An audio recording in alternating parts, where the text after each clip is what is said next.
Bismillahirrahmanirrahim. Assalamualaikum warahmatullahi wabarakatuh. Welcome back to my channel Budak Kampung. Baiklah sahabat-sahabat subscriber semuanya yang ada di bumi Nusantara Indonesia, juga yang ada di luar negeri. Gimana kabar kalian semua? Mudah-mudahan kalian semua panjang umur, banyak rezeki, dan sukses selalu tentunya. Dan juga selalu dalam lindungan Allah Subhanahu wa taala. Amin amin ya rabbal alamin.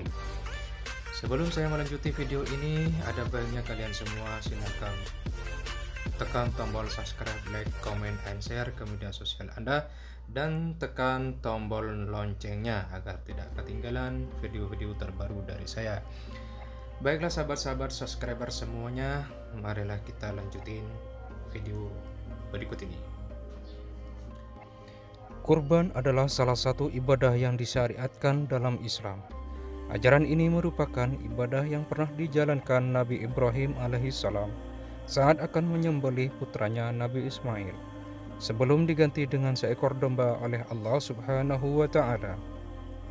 Namun tahukah kamu, sejarah kurban tidak hanya pada zaman Nabi Ibrahim alaihissalam.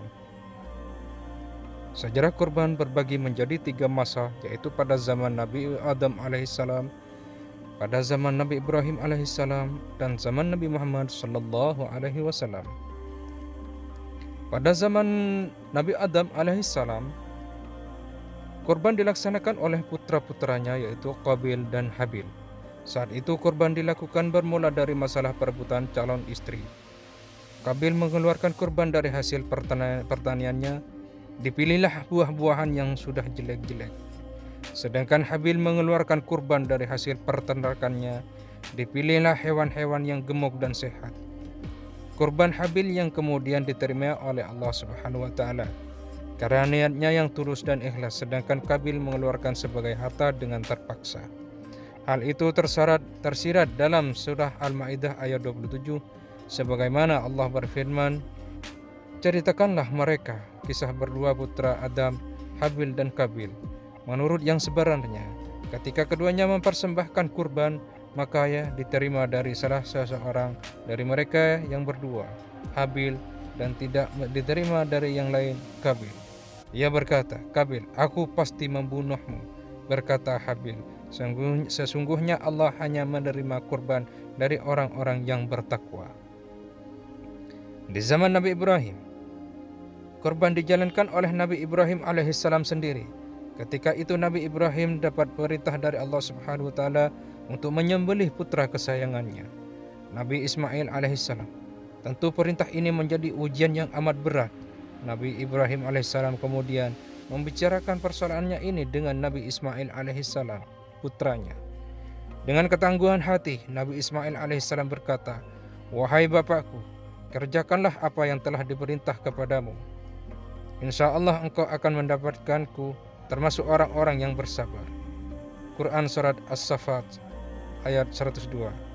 Tatkala Nabi Ibrahim alaihissalam membaringkan Nabi Ismail alaihissalam di Jabal Kurban, kemudian Allah Subhanahu wa taala menggantinya dengan seekor kibas atau domba. Pada zaman Nabi Muhammad sallallahu alaihi wasallam, kurban menjadi salah satu ibadah untuk mendekatkan diri kepada Allah Subhanahu wa taala. Nabi Muhammad sallallahu alaihi wasallam selalu berkurban setiap tahun, mulai dari kambing hingga puluhan ekor unta. Nabi Muhammad sallallahu alaihi wasallam melakukan kurban pada saat melaksanakan haji wada di Mina. Kalau itu Rasulullah sallallahu alaihi wasallam menyembelih 100 ekor unta, 63 ekor disembelih dengan tangannya sendiri dan sisanya disembelih oleh Ali bin Abi Thalib.